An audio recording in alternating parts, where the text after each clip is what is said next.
Assalamualaikum guys, jangan lupa ya dukung channel ini dengan cara subscribe, like, tekan tombol loncengnya, dan bagikan juga video ini ke semua sosial media.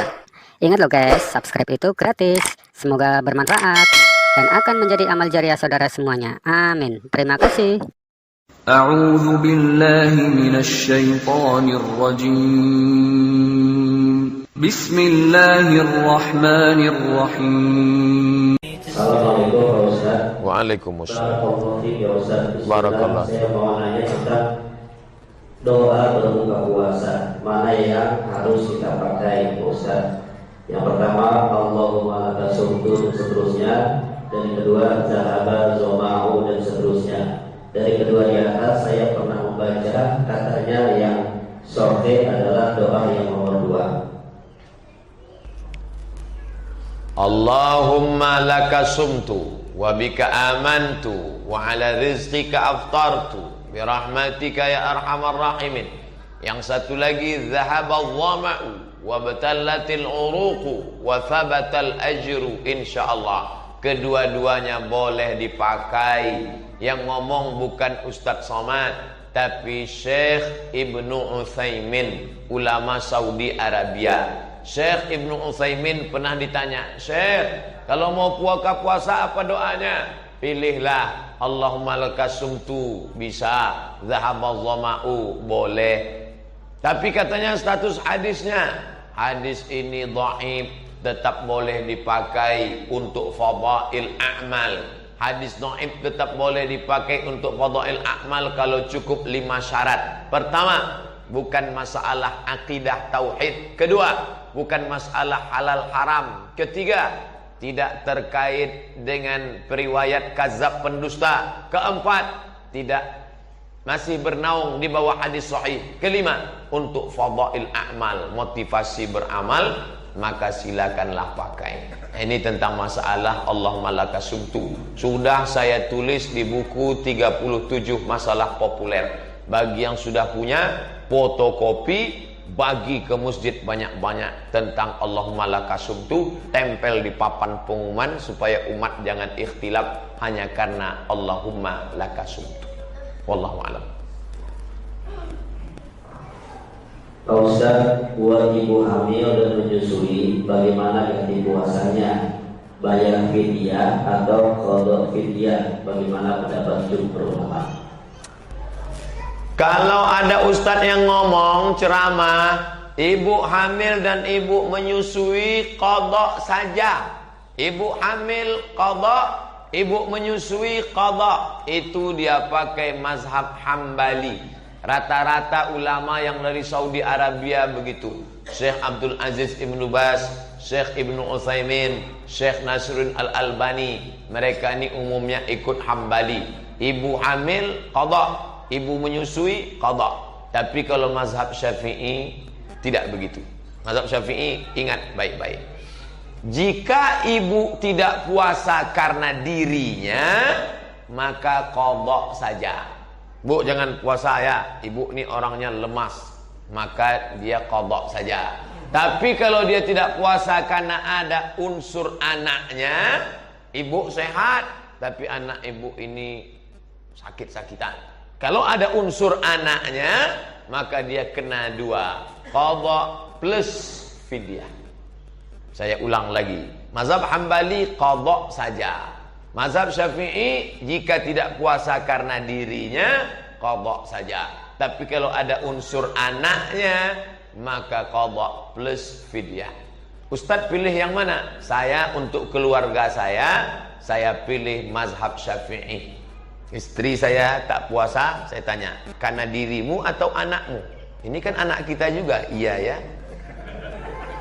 karena anak kita, maka kamu kena 2, bayar qada dan bayar fidyah. Fidyahnya bisa kubantu, tapi qadanya kau sajalah. Nah, ini tentang masalah mengqada puasa bagi ibu mengandung dan menyusui. Dari ibu ada lagi? Bu, gak ada. Cukup. Dari jamaah yang di bawah ada Pak Ustaz. Ayo silakan maju Pak Ustaz. Sebelum yang satu ini. Waalaikumsalam. Maju aja pakai mic. Dapat dulu aja. Ya, itu aja. Assalamualaikum warahmatullahi wabarakatuh. Waalaikumsalam. Ustaz, saya baca di buku 37 masalah mulai. Tidak semua yang tidak dilakukan Nabi itu bid'ah. Lantas contoh bid'ah berlaku yang sudah terjadi dalam saat ini seperti apa? Jika tidak dilakukan Nabi bid'ah. Inilah yang banyak menyesat-nyesatkan orang Islam. Jika tidak dilakukan Nabi bid'ah. Pernah dilakukan Nabi? Pernah dilakukan Nabi? Pernah dilakukan Nabi? Maka saya ungkap di situ banyak sekali perbuatan yang tidak pernah dilakukan Nabi tapi dilakukan sahabat Nabi. Mana contohnya? Berzikir 1000 kali sebelum tidur malam. Siapa yang melakukannya? Abu Hurairah. Abu Hurairah sebelum tidur malam berzikir 1000 kali. Ngitungnya gimana? Alfu uqdah, disimpul tali 1000 simpul. Karena kalau pakai tangan cuma bisa 33. 33, 66, 99. Lebih daripada itu error. Maka pakai subhanallah, subhanallah, subhanallah 1000. Tunjukkan saya mana hadisnya. Apa pernah Nabi mengajarkan, hai orang beriman, sebelum tidur malam berzikirlah engkau 1000 kali. Kalau pakai kaidah tadi, kalau tidak dilakukan Nabi bid'ah, berarti Abu Hurairah masuk neraka. Karena dia berani buat zikir 1000 kali sebelum tidur malam. 2. Imam Ahmad bin Ambal salat malam 300 rakaat. Mana pernah dilakukan Nabi? Kalau itu dipakai kaidah, Imam Ahmad masuk neraka. 3. Imam Ibnu Taimiyah. Ibnu Taimiyah selesai salat subuh menghadap ke langit membaca Al-Fatihah sampai terbit matahari sebelum salat sunat Isra. Mana pernah dilakukan Nabi?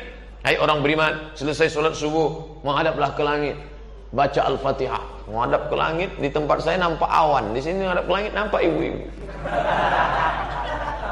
Mana pernah? Oleh sebab itu tidak semua mesti disyaratkan dilakukan Nabi. Kalau ada dalilnya tidak bertentangan dengan sunnah, maka baik dilaksanakan. Muncul pertanyaan, kalau begitu yang bid'ah dolalah itu mana? Maka baca pembahasan bid'ah ditulis oleh Syekh Abdul Ilah Husain Al-Arfaj. Saya kutip dari buku dia, itulah yang saya nukil ke dalam buku 37, kriteria bid'ah dolalah. Ada 9. Kalau ada salah satunya, maka dia masuk kriteria bid'ah dolalah. Melakukan amal tertentu pada hari tertentu dengan jumlah bilangan tertentu, mengharapkan dengan balasan tertentu, maka itu bid'ah dalalah. Kalau engkau membaca subhanallah 1000 kali pada hari Jumat, maka akan turun 1000 malaikat didampingi 1000 bidadari. Nah, itu tak ada. Tapi selama ini ulama-ulama mengajarkan, dia hanya mengajarkan latihan zikir tahlil 1000 kali. Silakan, ya Rahman ya Rahim sekian kali, silakan.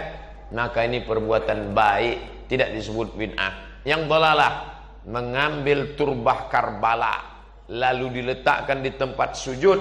Ketika sujud ditempelkan kening, Allahu Akbar. Siapa yang tidak menempelkan ke situ maka tidak sah solatnya, batil, bid'ah dalalah. Wa kullu bid'atin dalalah. Kata Imam Nawawi, maknanya kebanyakan bid'ah itu dalalah, tapi tidak semua bid'ah itu dalalah. Maka Imam Syafi'i membagi 2. Kalau dia bertentangan dengan Quran dan Sunnah, dalalah. Tapi kalau dia masih sejalan dengan Quran dan Sunnah, maka dia sebut dengan bid'atun hasanah, atau bid'atu huda, atau bid'ah mahmudah. Tapi kalau dia bertentangan, bid'atu dalal, atau disebut dengan bid'atun mazmumah, atau disebut dengan bid'atun mustaqbahah. Itu yang membagi itu siapa? Imam Syafi'i, yang hafalan hadisnya tak terhitung di kepala. Imam Syafi'i yang alim, bergelar Nasirus Sunnah. Imam Syafi'i yang kepalanya isinya hadis. Tiba-tiba ada ustadz yang mengatakan bid'ah tidak bisa dibagi, tapi dia ngajar tidak pernah berdasarkan kepala. Al ilmu fil laptop. Hilang laptop, hilang ilmu.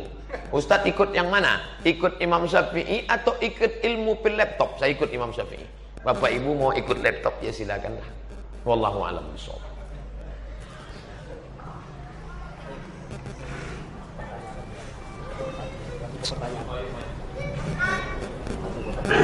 Assalamualaikum warahmatullahi wabarakatuh. Saya tanya mengenai penentuan satu Ramadan, satu Syawal, satu Ramadan dan satu Syawal.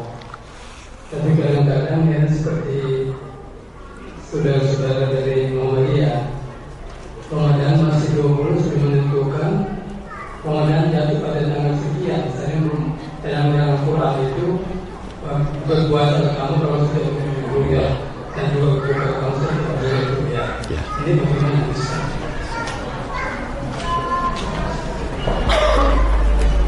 Ayat Qur'annya, faman syahida minkumus syahra, siapa di antara kalian yang menyaksikan bulan, falyasum, maka berpuasalah. Ayatnya. Hadisnya, sumu li ru'yatih, berpuasalah kamu ketika melihat bulan.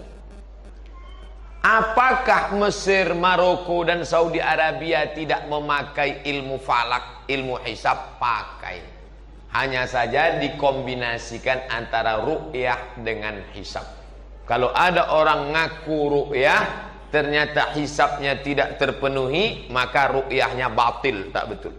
Disepakati 6 negara, Malaysia, Indonesia, Brunei Darussalam, Singapura, Thailand Patani Selatan, dengan Moro Filipina Muslim. 6 negara ini sepakat bahwa 2 derajat di atas ufuk baru disebut anak bulan.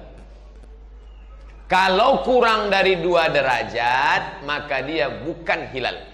Kalau ada orang mengaku saya ngelihat hilal, setelah diukur menurut ilmu astronomi ternyata di bawah 2 derajat, maka dia bukan hilal. Kesepakatan 6 negara. Turki lebih tinggi lagi standarnya. Turki pasang 7 derajat baru disebut hilal. Di bawah itu bukan hilal. Nah, saudara-saudara saya, kawan-kawan saya dari majelis tarjih punya ijtihad tersendiri bahwa di bawah 2 pun tetap hilal. Di situ letak persimpangannya. 0,5 pun kalau sudah terlihat maka dia sudah dianggap hilal. Disitulah letak persimpangan. Ketika kelompok ini mengatakan 2 derajat baru hilal, kalau tidak 2 derajat tidak hilal. Kata Muhammadiyah 0,5 pun sudah dianggap sebagai hilal. Mau tak mau, suka tak suka, negara mengakomodir yang dua-dua ini. Makanya nanti Menteri Agama akan mengumumkan, saudara sekalian berdasarkan ru'yah maka besok kita puasa. Tapi bagi yang mau melaksanakan duluan silakan, dan kita saling menghormati. Tapi kalau di Mesir tidak begitu. Karena Mesir ada mufti namanya. Mufti adalah pemegang tampuk kekuasaan tertinggi dalam bidang agama. Mufti zaman saya dulu namanya Syekh Nasr Farid Wasil. Satu negara, satu mufti, dia yang mengumumkan. Yang melawan mufti melawan negara, tangkap. Maroko lebih tegas lagi. Maroko tak ada mufti, langsung raja. Namanya Raja Muhammad VI, anak Hasan II, anak Muhammad V, anak Hasan I. Muhammad VI pengumuman, berdasarkan penampakan anak bulan dibantu oleh hisab ilmu falak, maka besok puasa. Tertulis di konstitusi negara, la yuftin nas hatta yuftil malik. Tidak boleh orang berfatwa kalau raja belum berfatwa. Nah, jadi saya pernah hidup di negeri 2, satu republik Mesir, satu kerajaan yaitu Maroko. Dua-duanya tampuknya satu. Tempat kita Muhammadiyah dengan NU merasa